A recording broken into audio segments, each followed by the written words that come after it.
Today we're making maple banana baked oatmeal. Yay!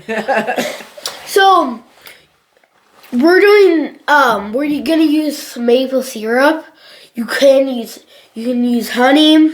Yeah, you could use honey or something to sweeten it instead. Really, you could use like brown sugar or something if you would like instead as well. But we happen to have homemade maple syrup. Maple syrup. So that's what we're going with. But you can switch up your sweeteners if you would like. So we've got 3 bananas here in the bowl. We're going to mash them up with 2 eggs. We went ahead and just did that so we wouldn't have to peel bananas and crack eggs on the video. Because everyone knows how to do that. Everyone knows how to do that. Bananas, do they come out of the fridge? No. Wow, they're hard to get mashed. Use your muscles.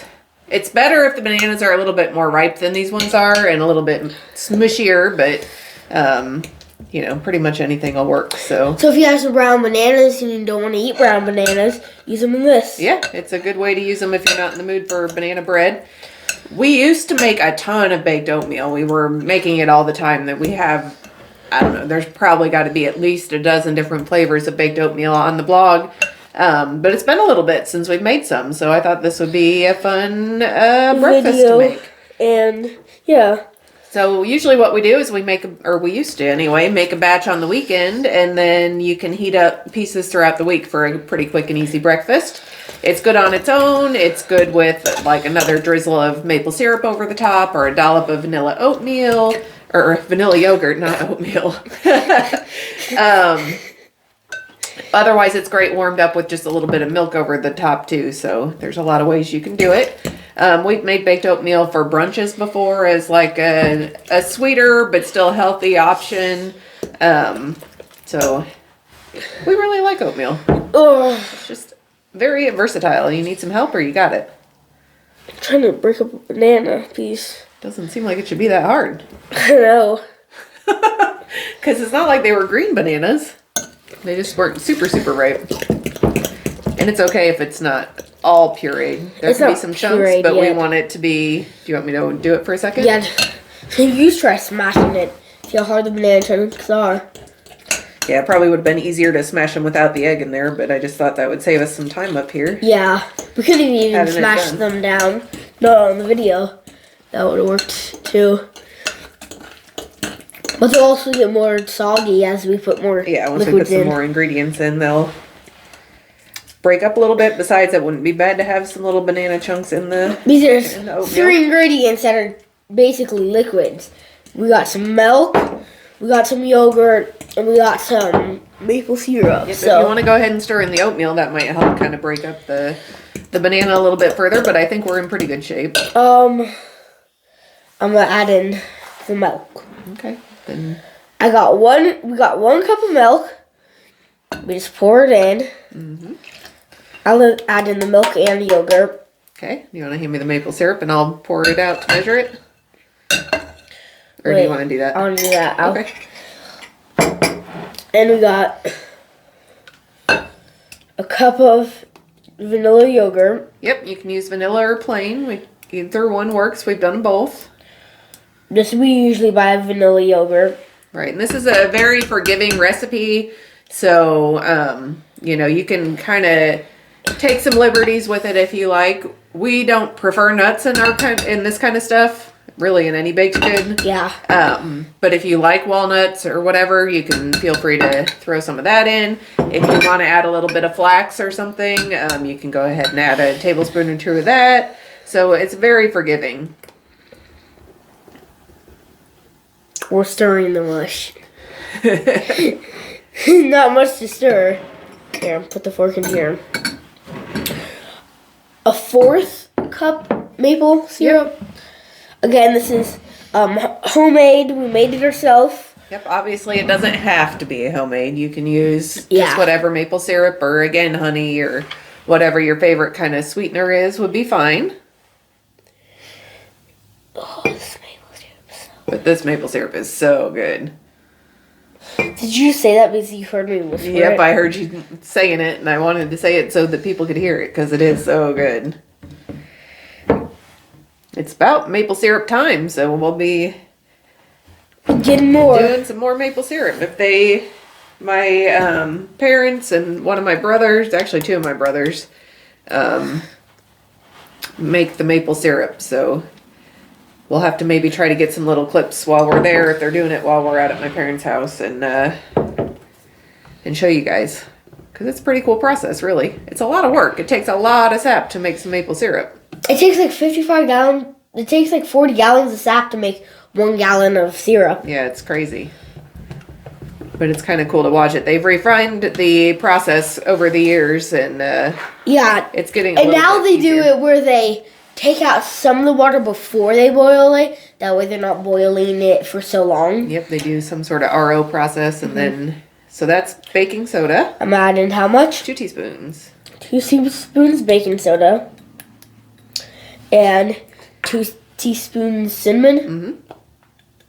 The cinnamon was like, let's get out of this. Cinnamon smells good.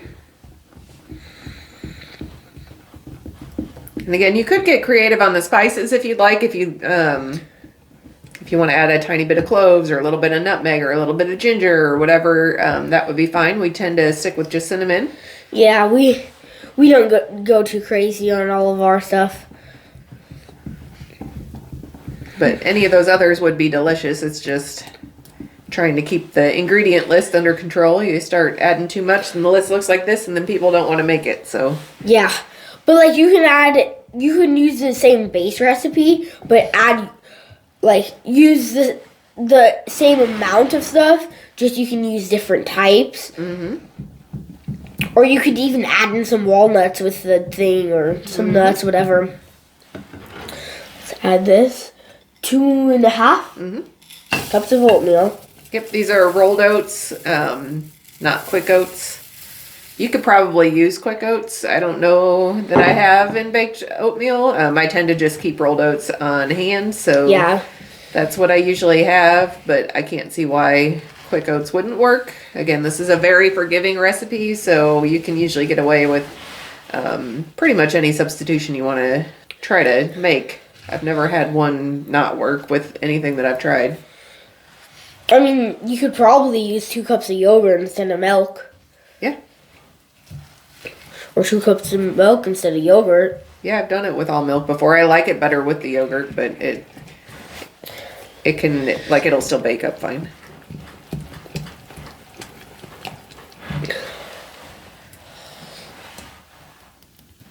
But we always just do the normal recipe.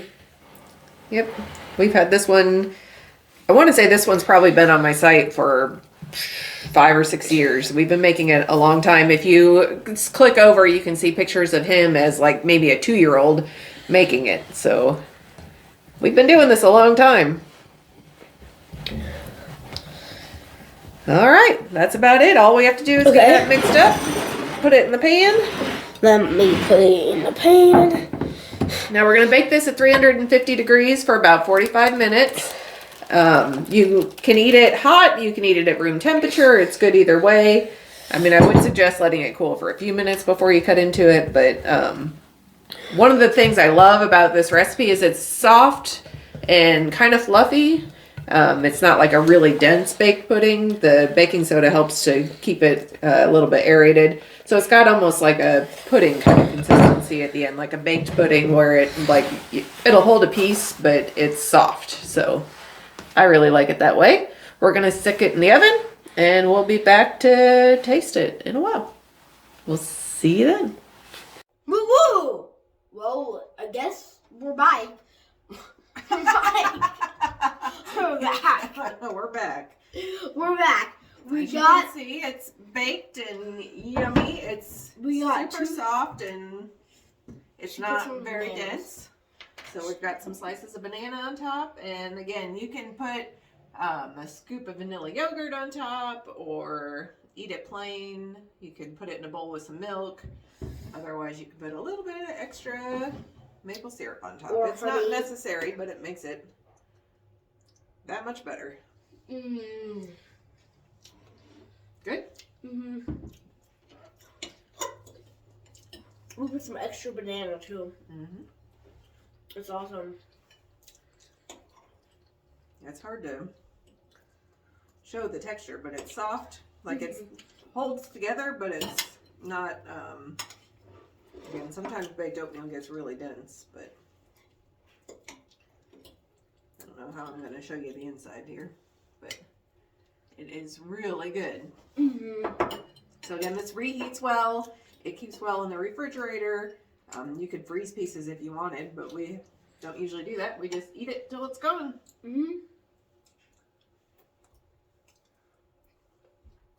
Pretty tasty, if I do say so. All right, everyone. Well, thanks for watching. We hope if you're looking for a good way to make baked oatmeal or a different kind of breakfast idea, that this helped you. And we will see you next time. Bye.